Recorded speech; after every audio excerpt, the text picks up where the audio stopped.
every single AI tools video on YouTube is pretty much the same. Somebody reads a list of 20 tools they've never actually used, throws in some affiliate link, and calls it a day. This is not that video. I run a live event production company and a SaaS product.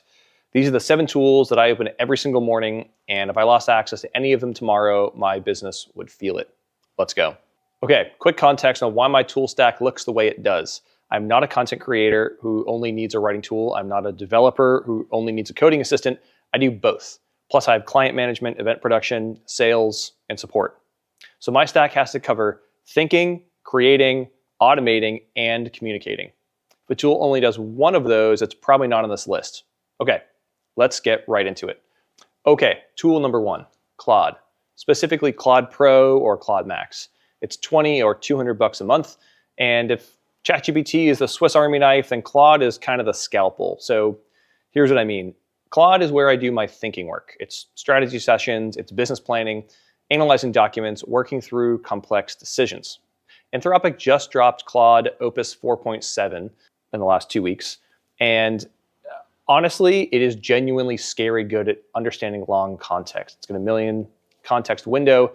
And let me show you exactly what I mean. So I have a 40-page client contract or legal contract here. I can paste the whole thing into Claude and say, what are 3 things in this contract that I should push back on? What's my leverage?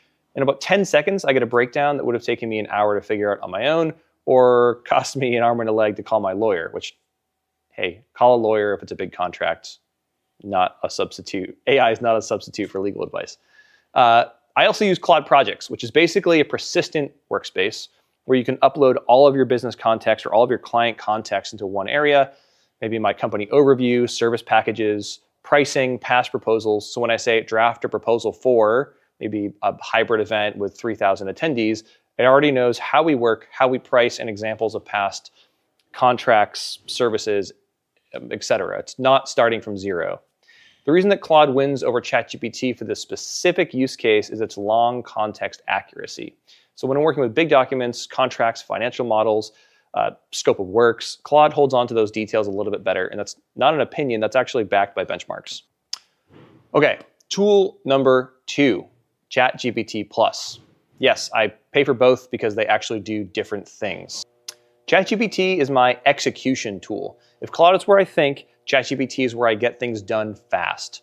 I use it for drafting emails, client communications, first pass on marketing copy, although Claude is a little better, the writing style is a little better sometimes. Brainstorming these video ideas, including the ones you're watching in this channel, it's all generated from ChatGPT's newest model, 5.5.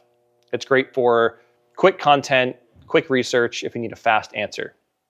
The reason I keep ChatGPT alongside Claude is its ability to create custom agents and use them on a subscription plan. There's no need to be paying for every single request because ChatGPT lets you use your subscription you're paying for, that $20 a month, for custom agents. Claude changed this back in April, where now if you use Claude outside of their direct ecosystem, you have to pay per request. So I actually have one that's trained on all of our client production packages.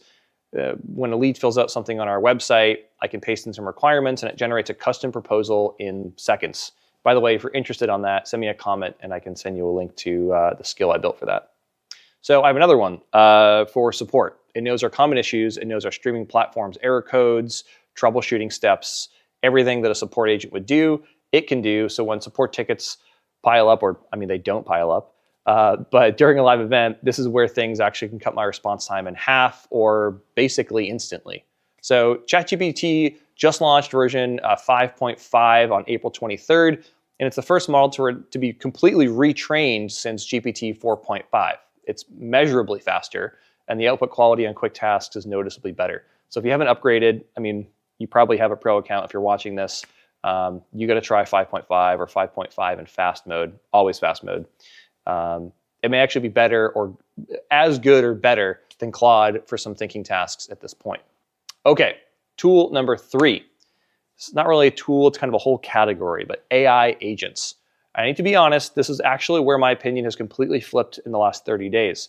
If you asked me a month ago, I would have told you to go get a setup for N8N, Zapier, or Make.com to build rigid workflows. So if this happens, then do that. It's a chain, you can chain a bunch of steps together. So if a support ticket comes in, look this up and then send that back. That did work, but here is what's changed. AI agents, specifically tools like Hermes, pi.dev, they got so good and so fast, the whole concept of dragging and dropping boxes on a workflow builder, it feels completely outdated. Let me explain the difference. So a workflow is a fixed set of steps. When a support ticket comes in, categorize it, draft a response, and route it. Every step is predefined. If something unexpected happens, it completely breaks. It doesn't know what to do. An agent is different.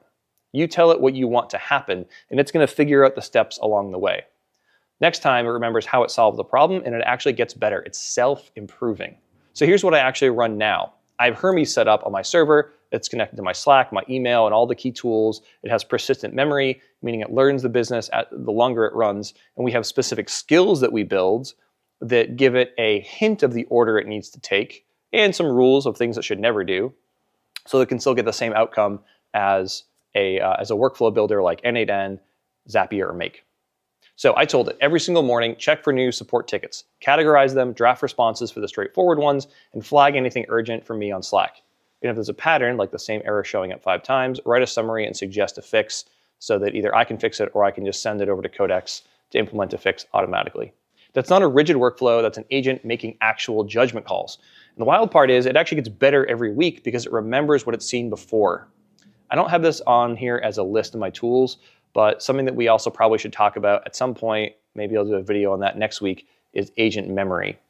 Having a persistent memory that all your different agents can use and build over time is really the key to having highly effective AI agents.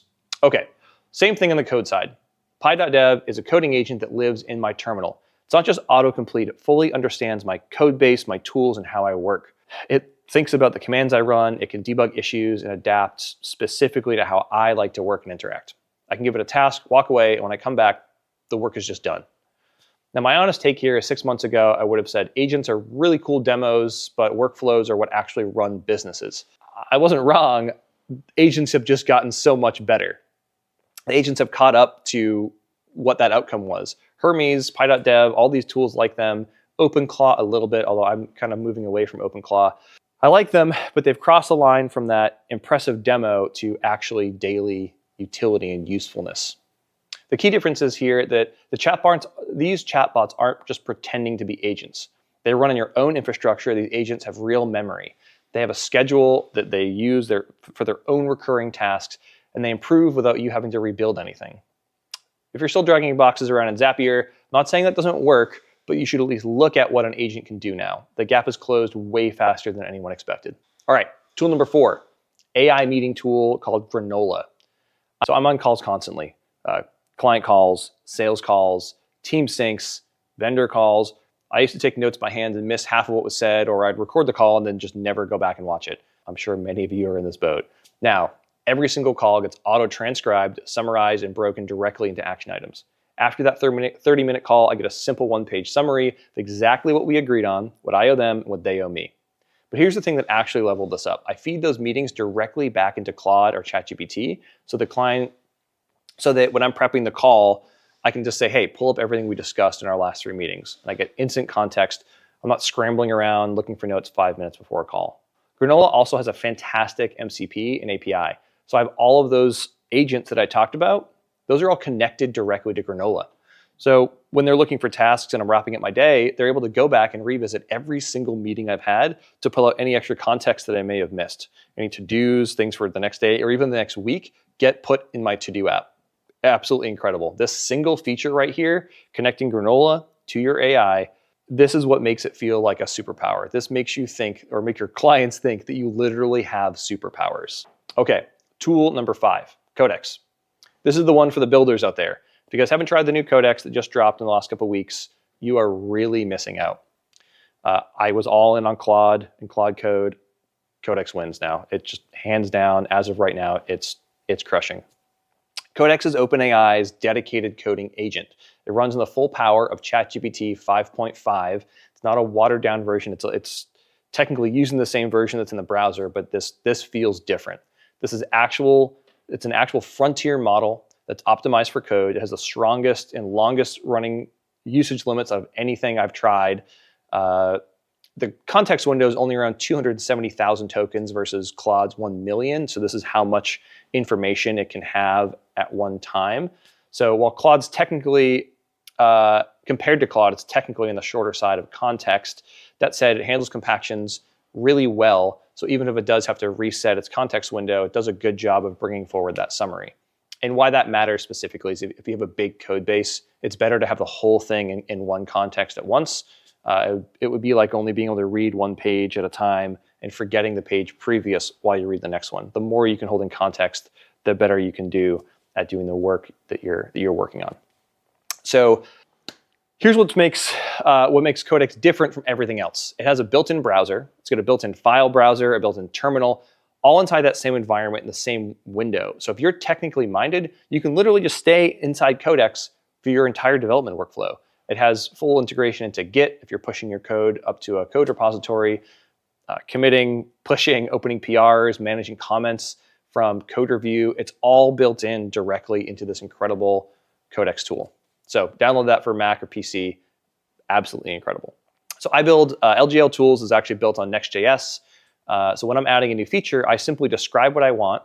Codex will write it, test it, show me all the differences it's changed of adding code or deleting code, all without leaving the app. It also supports local mode, so you can work directly on the local files on your computer.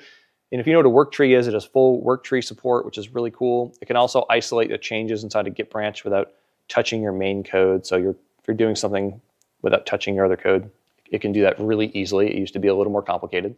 But now here's the one thing that sold me: cloud sessions. If I start a session at my desk, I can pick up from there on my phone, hit the road, same session, same context, same progress. So for someone who's constantly moving between events, the office, home, complete game changer to have the same functions I do on my computer in the cloud. And you can move a cloud session local, a local session to the cloud, etc. So I'm not going to sit here and tell you that AI writes perfect code. It definitely doesn't. But AI inside Codex writes a really solid first draft. Probably 80% of the time it can one-shot what I'm working on. And the fact that I never have to leave that environment makes debugging 20%, 30% faster. It's amazing. Okay, tool number 6, Notion AI. This is my operational brain of where I store things and how I get things done. So I run almost everything in Notion: project tracking, client databases, SOPs, content calendars, strategy for this YouTube channel. It's already built out where my business lives, so having AI built into that is a complete no-brainer. The 3 things that I use Notion AI for every single day. Number 1 is summarizing. I have a database of every client project that we've done, and when I'm pitching a new client project, I need to reference similar or past work. I ask Notion to pull up the relevant examples, searches across my entire workspace, done. Second, drafting SOPs. When we nail a new process, I describe it to the Notion AI and it generates a clean, standing operating procedure. It's very easy. My team can follow it. I don't have to explain it. It has checklists. It's great. Third, the Q&A feature. So my team can ask Notion questions about our business and get real answers quickly from our actual docs. What's our cancellation policy for streaming events? Instead of slacking me, they can just ask the Notion agent. Done. Okay, the meta point here. Your AI tools are only as good as the context you give them. Notion is where I organize that context, and it makes every other AI tool on this list smarter. Now, a quick sidebar for any of you privacy-conscious folks out there: if you love the idea of an AI-connected knowledge base, but you don't want your notes living on someone else's servers, look into Obsidian. It's a local-first note-taking app, and your files stay all on your machine, all in basically plain text. So it's not even locked into Obsidian. You could just paste that text to any other product or model that you want. And you can get it hooked up to either a cloud model or even a local model running on your own hardware. So it's almost as good as Notion, and if you want it, I'll do a whole video on that as I have been playing around with moving things into Obsidian. I'll talk about that in another video. Okay, tool number 7, your AI design tool.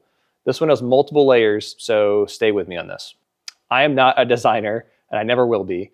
But if I need thumbnails for this channel, social media graphics, pitch deck visuals, event branding concepts, marketing materials, the first layer to do all of that is Claude Design. Anthropic launched this last month, and it's absolutely incredible for quick visual work. You describe what you want, the one-pager, a slide, a prototype, whatever, and Claude Design generates it. You can then sit there and really define and tweak it for some specific edits, or you can download it directly into your favorite model to launch the website extract the graphics, etc. So for founders and product managers who don't have the design background, this is absolutely the fastest way to go from idea to something you can actually show people. One caveat is you could also use something like Replit or Base44 if you want to go directly from visuals to the app prototype. But for any other work outside of an actual app prototype, I think Claude Design is the best way to go. Okay, the second layer of this is going to be GPT Images 2.0, which just came out in the last week or two. I will say this very plainly. This is now the best AI image generator I've ever seen, period. Google's Nano Banana 2 and Nano Banana Pro previously were the king. This has completely dethroned it for thumbnails, graphics, marketing visuals. The quality jump from the previous version is absolutely insane. And when I need a standalone image for anything, I start here first. It's incredible. But now there's a third layer, and this is the one that will absolutely blow your mind. It's called Impeccable Design. It's a skill that you install into either Claude Code or Codex or any other coding agent. So if you're not coding something, you can probably skip this one. But it's basically a set of instructions you load into any model, and then you can run it inside Claude Code, Codex, pi.dev, anything like that. What Impeccable does is teach the AI how actual design works. It helps it avoid AI slop design that I'm sure everyone's seen and the anti-patterns that you don't want to have in your design that AI tends to put in there. It goes through typography, color theory, the actual motion of the design, spacing, interaction design, responsive layout, UX writing, all of it. The 7 references load on every single prompt, and then it gives you 23 specific commands like typeset for photography or colorize for color. So you have this shared understanding and vocabulary with the AI. With Impeccable loaded, you can sit down with Claude or Codex and have a fully interactive design session. It can take 30 minutes, even 60 minutes to get something completed, but compared to 2 weeks with a designer, this is incredible. Iterating, refining, going deep on this, the output that this stuff has, I don't think any designer would believe that AI made this. I've done newsletters, websites, full branding systems. It's on a complete different level. It's very nerdy and very deep. But again, if you're a builder and you want to go into this, leave a comment and I'll put that in the list of videos to get made in the next few weeks. So to recap the design stack, Claude Code for quick visuals, GPT 2.0 or GPT Images 2.0 for the best standalone images, and Impeccable Design for anything you want to go deep and create something truly professional and polished. So that's the tack. So here's the full stack all in one place. Number 1, Claude, thinking and strategy, $20 a month. Number 2, ChatGPT, execution and speed, $20 a month. Number 3, AI agents, either Hermes or pi.dev. Your business is running itself, getting smarter every day, free to low cost. They're completely open source. Number 4, AI meeting notes, Granola. Perfect recall on every conversation. It's about $15 a month. Number 5, Codex, full coding environment powered by GPT 5.5. It's inside that same OpenAI subscription, so $20 a month, same as number 2. Number 6, Notion AI, your operational brain, plus Obsidian if you want to go local, starting at $10 a month. I think it's $25 to use the Notion AI. Number 7, AI design, Claude Design, GPT Images 2.0, and Impeccable Design. They're all part of your subscriptions above. So if you're buying it just for that, it is $20. But again, it's all included in number 1 and number 2. So total cost is $100 to $125 if you subscribe to everything. And the agents are open source. So basically free to run if you power them with ChatGPT. That's less than one freelancer for 1 day of work, and these tools run 24/7. Now, do you need all 7 on day 1? No, I probably wouldn't. It's too much to start with. If you haven't used any of these tools, pick one. I'd start with the LLM, either Claude or ChatGPT. I think at this point, today, May 12th, I think that ChatGPT 5.5 is the best all-around tool because they have images, they have all the different pieces you need. But if you're just in knowledge work, you don't need images and media, start with Claude. That'll probably cover 70% of your value, and then maybe adding on Granola Note Taker as something that you don't really have to touch very much. So that's my stack. It's not perfect, changes all the time. I'll update you guys as I swap things in and out. The next video, I'm going deeper on the agents versus workflows debate, setting up an AI agent live on screen so you can follow along, helping me run my business day to day. this was useful, please subscribe. It really helps the channel out, and new videos come out every Tuesday and Thursday. I'm Cole Morgan. Let's go.